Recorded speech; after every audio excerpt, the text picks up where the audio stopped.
O caso de hoje se entendeu que não era um gesto obsceno. Então, ou houve um erro, ou está permitido fazer o que o Bobadilla fez. Então, essa é a Rússia é aqui.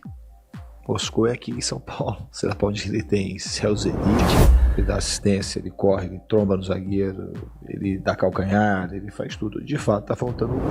A gente, pra nunca errar ali, sair jogando, só se a gente não fizer. E foi um erro do Ranieri. Vai Corinthians, principalmente pros corintianos.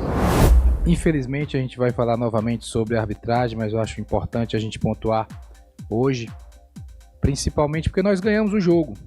Então a fala não é uma situação porque perdeu o jogo, porque foi prejudicado, porque não ganhou, mas sim por uma questão de, acho que até didática, né? Do lance que aconteceu hoje, lance do Bobadilla, do São Paulo, que foi avaliado, chamado pelo VAR, para avaliar como gesto obsceno, ato obsceno, e todo mundo sabe que o Corinthians foi punido, né, com dois jogadores em jogos diferentes por um gesto obsceno. E aí a justificativa foi que não tocou, né, na área genital. Eu acho que isso não é a característica do gesto obsceno. Nós vamos imaginar aquele mesmo gesto numa praça pública, num restaurante, seria ofensivo às pessoas que estão lá. Então, se não cabe fora do futebol, não cabe dentro do futebol. E aí a questão é muito prática. Acho que até uma questão didática que tem que se avaliar a comissão de arbitragem. Eu entendo que esse tema futebol é interessante, que é um tema novo, né? Um tema novo. Quantos anos existe o futebol e esse tema surgiu agora em mais evidência e talvez não tenha ainda a compreensão exata de como agir. Eu acredito que por isso o Daron, que é um árbitro experiente, tem todo o meu respeito. Acho que até a arbitragem dele como um todo não foi ruim na partida de hoje, mas esse lance específico a gente não pode deixar passar, porque nós somos punidos recentemente, 2 vezes. E ou pode fazer aquilo no futebol, ou pode fazer, ou a arbitragem errou. Não tem meio termo. Certo? Então amanhã, na reunião que estaremos presentes como sempre, ou a comissão de arbitragem reconhece que houve um erro e ok, erros acontecem principalmente num tema novo, ou então está liberado fazer aquilo. Esse é o ponto que a gente traz aqui, com muito respeito, mas querendo uma resposta, querendo uma definição para o bem do futebol, para que situações como essa fiquem bem claras o que pode fazer e o que não pode fazer. Já está claro, né, os 2 jogadores do Corinthians que fizeram gestos obscenos foram sumariamente expulsos, punidos e ok. O caso de hoje se entendeu que não era um gesto obsceno. Então, ou houve um erro, ou está permitido fazer o que o Bobadilla fez. Então, essa é a nossa fala. Agradeço a atenção de todos e faço essa fala também até para que o professor, na sua entrevista, fique mais focado na parte técnica, tática, comportamental, sequência de jogos. O ponto de vista de arbitragem do Corinthians já está dado a opinião aqui nessa fala, tá bom? Muito obrigado a todos e todas mais uma vez. Diniz, boa noite. Luiz Fabiani da Bandeirantes. O Marcelo já trouxe o pronunciamento do clube quanto à arbitragem. Eu gostaria de entrar no mérito comportamental. O Corinthians, pouco antes do intervalo, ele toma um gol num erro individual do Ranieri, ou como de outra forma que você pode interpretar. Não quero entrar no mérito se tem que sair curto ou não, acho que você já respondeu isso muitas vezes na sua carreira. Eu queria entender como foi o intervalo para você tentar extrair mais confiança do Ranieri para voltar e fazer o segundo tempo que fez, como ele se apresentou emocionalmente depois desse erro e qual foi o seu papel nisso no intervalo. Obrigado. Primeiramente, boa noite. Muito boa a tua pergunta. Boa mesmo. Parabéns. A gente, para nunca errar ali, sair jogando, só se a gente não fizer, né? E foi um erro do Ranieri, mas ele foi, não é um erro tipo de erro que eu condeno no futebol. Eu condeno a falta de vontade, que o Ranieri nunca falta de coragem para fazer as coisas. Ele foi corajoso para tentar fazer, e um erro que aprende com o erro. Então, isso eles sabem que comigo não é um erro que, muito pelo contrário, eu estimulei o time a jogar. A gente tinha feito um ótimo primeiro tempo. E é um erro que, em treinamentos, em jogos, ele nunca tinha cometido aquele erro. E quando você comete esse tipo de erro, ele não é para inibir o jogador, é para ele aprender que aquele lance é um lance mais difícil da bola entrar e um lance por dentro, que a gente sempre fala para evitar, o passe frontal, só dá esse passe mais frontal quando está muito escancarado e com uma margem de segurança alta. Mas quando tem os erros, como teve do Ranieri, independente do resultado do jogo, teve vezes que da minha carreira que a gente errou e empatou, perdeu. Eu acho que vale mais a confiança que ele teve para fazer, a coragem para fazer, e da minha parte, obviamente que a gente não quer que erre, mas a gente, para não errar nunca, não fazer nunca. É saber fazer. Eu acho que o time soube variar, a gente fez muita bola longa, fez bola curta, e a gente jogou muito bem, muito também, tanto hoje como contra o Santa Fé. O time está dominando cada vez mais a primeira fase de construção. Então, o time da minha parte no intervalo em relação a esse jogo, a esse gol que a gente tomou, foi um estímulo a mais para a gente não se acovardar e, ao contrário, a gente se expor ainda mais, jogar com a confiança, com a coragem que eles têm para fazer nos treinamentos e passar a fazer nos jogos. Eu acho que isso também foi a vitória do Corinthians hoje teve muito mérito por conta de ter tido essa coragem. E você viu que o Ranieri fez um ótimo segundo tempo. Diniz, aqui, tudo bem? Marco Belo, Rádio TMC. Durante a semana houve uma discussão sobre você poupar ou não poupar atletas na Colômbia, porque tinha um clássico no domingo, você colocou praticamente os titulares lá e praticamente os titulares aqui hoje, né? Eu já te fiz uma pergunta uma vez sobre você repetir a escalação, você já respondeu.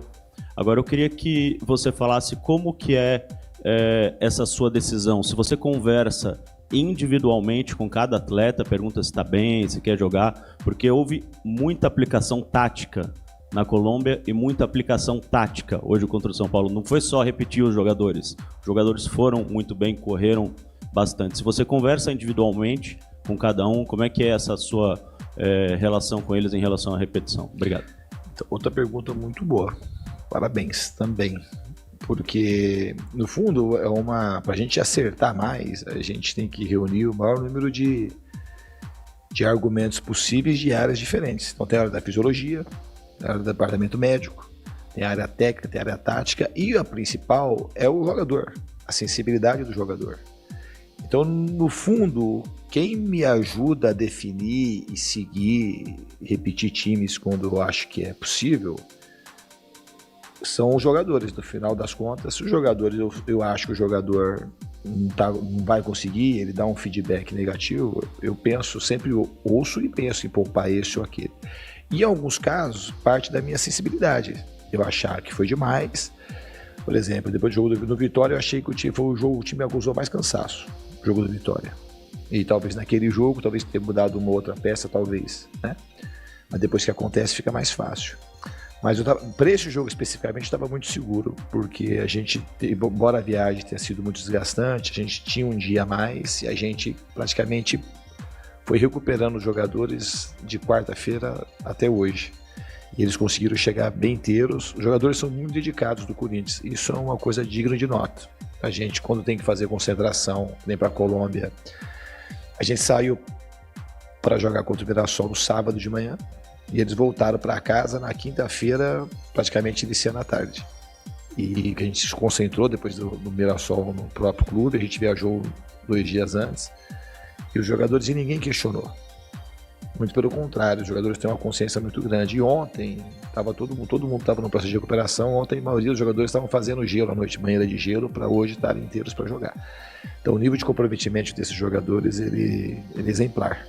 Diniz, aqui no fundo, Guilherme Pradella da Rádio CBN. Até aproveitando esse gancho que você fala sobre o nível de comprometimento dos jogadores na preparação, mas durante os jogos é quase impossível você manter 100% de atenção ou de manter o nível lá em cima, porque o adversário também joga, também tem os seus méritos e tudo mais.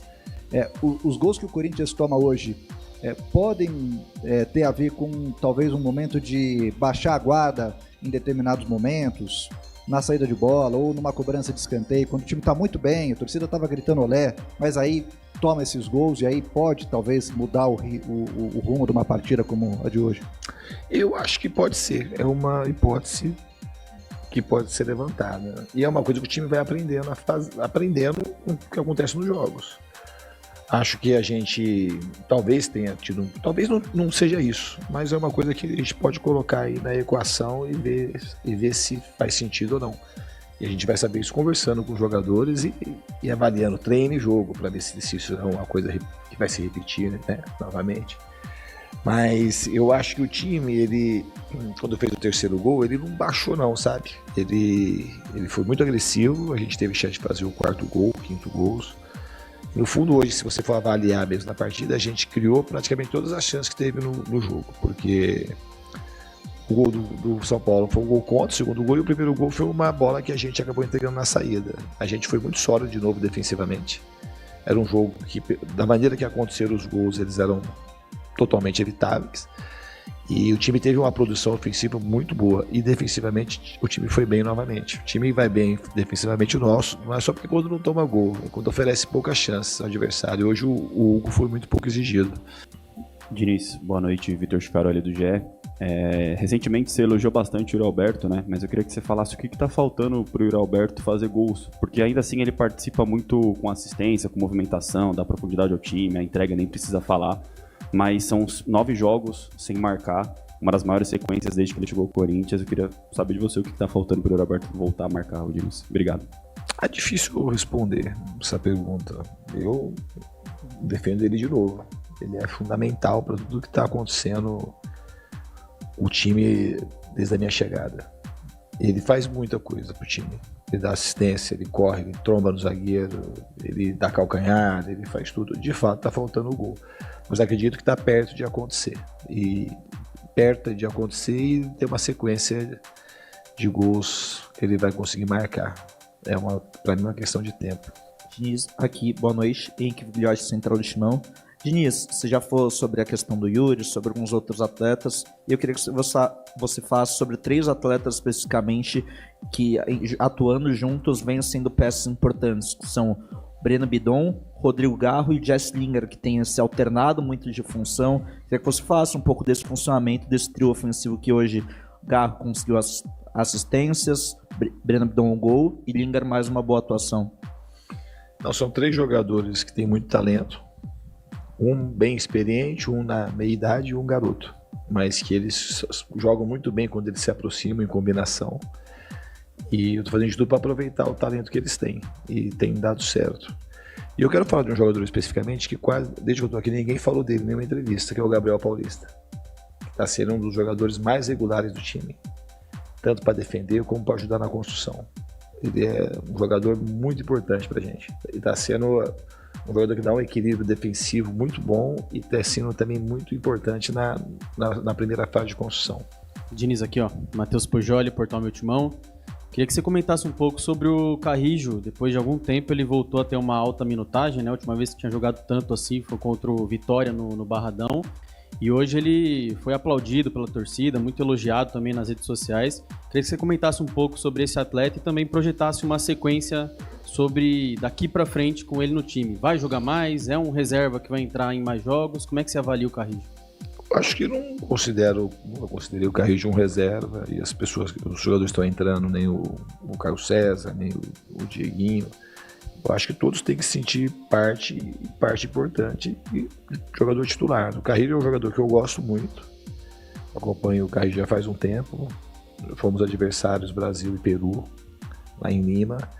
E desde quando ele chegou no Corinthians, ele foi um dos jogadores muito importantes para as conquistas que o Corinthians teve. Primeiro para a escapada do rebaixamento em 24, depois para as 2 campanhas do Corinthians. É um jogador que tem experiência, um jogador muito técnico. E muito frio para jogar futebol, do que sente pouco o jogo, né, no sentido positivo. Então ele é um jogador que me passa muita confiança e o estilo dele combina com aquilo que eu penso sobre o futebol. Um jogador muito técnico, inteligente, corajoso para jogar e conhece muito das funções do campo de futebol. Se colocar ele de ponta, ele conhece da função. Se colocar ele de lateral, no seu tempo de vitória, ele sabe fazer. Hoje ele jogou de segundo volante. Se jogar no Peru, quando jogou contra o Brasil, ele jogou de 10 e jogou bem. Jogou nas pontas, quando era mais novo. Então é um jogador que eu acho muito importante para o nosso elenco. E quanto à minutagem, isso é uma questão onde eu vou sempre avaliar aquilo que é melhor para o Corinthians jogo a jogo. Fala, Diniz, tudo bem? Aqui no meio, Vinícius Rafushi do Lance.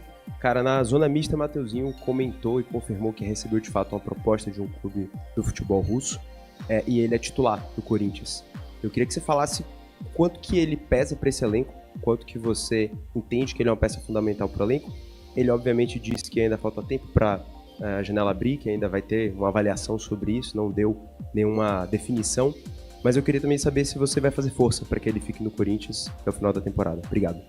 Porra, a Rússia é aqui. Moscou é aqui em São Paulo. Sei lá pra onde ele tem céu Zenit. Aqui o Matheus não tem por que sair agora do Corinthians, essa é a minha opinião.